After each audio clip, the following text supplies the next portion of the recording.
I believe in the church that I run, I have an English service. We have an English service 12 o'clock by Zoom. So now that God has given us this thing, I think church can go without walls now. We don't need a wall for the church. We only need Zoom, and we can have a church where people from America, from Tonga, from New Zealand, from all over the world can join us for Zoom. So, I mean, if you want to join that Zoom at 12 o'clock, it's our Sunday here in Australia, which would be Saturday in America, which would make it a little bit. But those of you here in Australia, you're most welcome. You don't have to become members of our church, but if you need some good teachings from the Bible, we're doing a series on Matthew, and we have young couples who come to that, and even our young people. So anyway, Rev, you say it's good to get married while you are young, that is 20s. For those in the older range, do you believe in God's timing, or is there something wrong with them? I used to believe if you are 30 and you're not married yet, there must be something wrong with you. But yes, there's nothing wrong. There's nothing wrong if you're in the older range and you're still not married. You just have to look again into yourself, and perhaps consider why is it you don't get along with somebody and be able to build a relationship. You know, it's a question that you need to ask if you are in your 30s and you want to be married, but you're not married yet. I know that a lot of Tongan kids now here in Australia, I am surprised, and that in their 30s, 40s, they're not married. And I think it's probably because we don't know each other's existence. You know, that you may not know that you have people of your age, Tongans who don't go to church, but they may be around somewhere. So, you know, go to social gathering, like, you know, if there are birthdays and things like that, and get to know people in there, in the social gathering. Facebook, I don't think it's a good way of getting to know someone, but it can be. I mean, if you can get to know some persons through Facebook, but at some point you need to meet them face to face, because there are so many deceptions now. You know, an 80-year-old would be posting as a 15-year-old or something, and you may never know it until it's too late. So this is why I won't advise having building relationship online, because relationship is best face to face. So yeah, if you are in the older range, keep praying. I believe in God's timing, but don't leave it too late. As a guy, I don't think it's a problem. You can be 50 and you still can produce children. If you're a woman, once you are in your 40s, it will be very hard to produce children at that point in time. And I'm sure, of course, you can still get married, but yeah, children may be out of the question then. After 40, and when you are 50, you can marry for companionship, for fellowship, just to have a best friend around. Yes, but there's nothing wrong with you. But again, as I said, you know, you need to evaluate yourself. What about those who have been taught to be, what was it? Career. More so career driven. Yeah. What about them? I believe there's a problem with them. If you're driven by your career, I'm sure eventually at the end you will be destroyed by your career. I want to say, if you are here overseas, and if you're working, if you have a career, or if you have a job, let them know that your Sunday is off very early on. I know that there's a great temptation to work on Sundays because the pay is higher. But I would say to you, friends, our bodies was created by our Maker with the instruction that you can only work 6 days and rest 1 day. That's the instruction that the Maker of our body had given us to know. So And this is why, even if you're not doing it for a religious reason, you should do it for physical reason. You need a day off from work so that you can refresh yourself. But also in the Bible, we're told we're showing this world by taking a day off that we don't live for this world. We are not sustained here by our jobs. When we are sustained and preserved by a God who is a living God who can provide, and He does provide. Have you ever considered the birds of the air? I always have birds. I always have birds singing in a tree outside my house. Every morning I'm reminded those birds have been kept by God, been fed by them, being strengthened by them, been given their voice to sing. And Jesus says, if our Father in heaven cares for those little birds, how much more does He care for us? And so if you have a career and you're driven by the career, if you are already in a relationship, like if you're married, your career will destroy your marriage. And I don't think it's worth it. You know, a lot of people like Steve Jobs, you know, very important people in the world, towards the end of their life, they regret not spending their times with the most important relationship in their lives, their wife and their kids. It's not worth it to go after your career at the expense of your marriage. I think if you were to weigh them up, prioritize your marriage.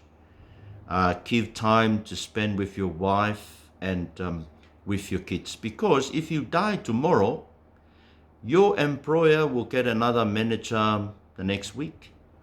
But your family will miss a husband, a father, and they will miss you forever.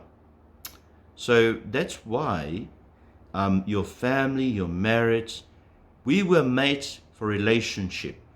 You see, our God is three persons, one God. He is a community, three persons, not three gods, three persons, but just one God. Just like my hand, there's one God, but three distinct persons. So in God, they are a community. That's why they know what it means to love, because there's love within them. They are other person-centered. You know, they love the Father, loves the Son loves the Holy Spirit. It's other person-centered inside the community of God. So that's why I believe the image of God in us is relationship. That's why we were created male and female, not just one person, but male and female, so that two of us can become one in marriage. So yes, please, by all means, foster and nurture all kinds of relationship you have, especially your marriage and your children. So good. Rev, if you feel the need to wrap up, because I'm sure we could Yep. go on all night, but if you feel the need to wrap up, please do. Yep. And we can always set up another time if you're free. Sure. And thank you. No, thank you too. Thank you very much for your time.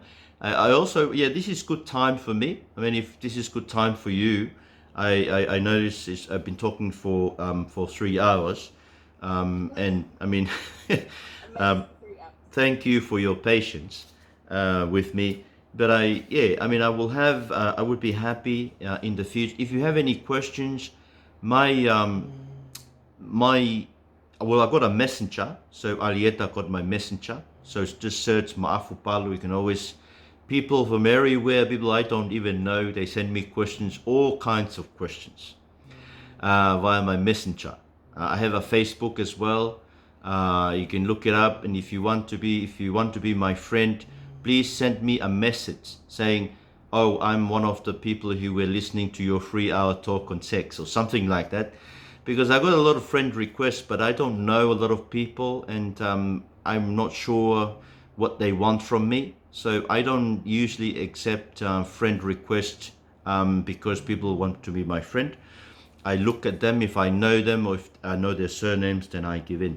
But yeah, by all means, keep praying, keep thinking about these issues, and talk about it. Let me just read to you I'll just finish off with the gospel, right?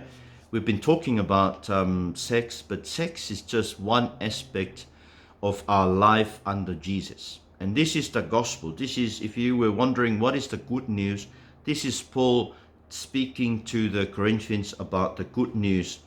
And he says the good news, of course, is about the death of Jesus, but by the death of Jesus, people were transformed. And this is what he says, 1 Corinthians chapter 6, and I'm going to read from verses 9 to 11. And he said, "Or do you not know that wrongdoers will not inherit the kingdom of God? Do not be deceived. Neither the sexually immoral, nor idolaters, nor adulterers, nor men who have sex with men, nor thieves, nor the greedy, nor drunkards, nor slanderers, nor swindlers will inherit the kingdom of God." And this is the good news. "And this is what some of you were. But you were washed, you were sanctified, you were justified in the name of the Lord Jesus Christ and by the Spirit of our God." So all of us, we come with a past, a sexual past, a sinful past. And it was the same in the church in Corinth. A lot of them were sexually immoral. A lot of them were idolaters. A lot of them were adulterers. A lot of them were homosexual. A lot of them were thieves, greedy, drunkards, slanderers, swindlers. But they were washed in the blood of Jesus. They were sanctified. They were justified in the name of the Lord Jesus Christ and by the Spirit. Friends, that is the only hope we have. I'm sure all of us, if we were given a chance to confess, we might confess failures in the area of sexual sins. But we have been washed. We have been sanctified. We have been justified by the blood of Jesus. So always remember that the blood of Jesus is sufficient, is adequate. It can wash you and me clean and make us worthy of heaven. Dear Lord, we want to thank you as we draw this session to a conclusion. Thank you so much for your wisdom expressed to us in your word, the Bible. And Lord, we want to confess to you that we have all failed in the area of sexual sins. Please forgive us. Please change us. Please transform us. Please, if some of us, if we're here today, need to make some restitution in terms of sexual sins in the past, I pray for strength. I pray that you will encourage them, Lord, to be able to do it while there is still time. I pray for those who are single and are looking for a potential partner, long-term as a wife or a husband. I pray for your guidance. I pray for the conviction of your Spirit. I pray, Lord, that in your great mercy and kindness you would lead them to the one you want them to stay with until death do them apart. I pray for those who are married, represented here. Lord, make us husbands loving like Christ to our wife.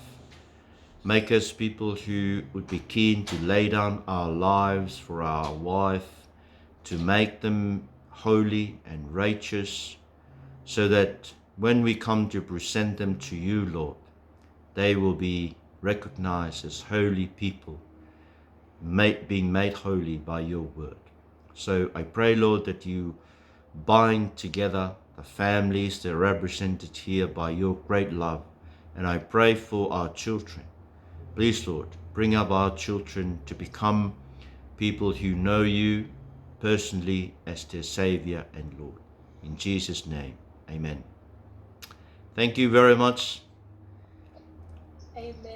Thank you. Thank you to you all. Thank you, Alieta.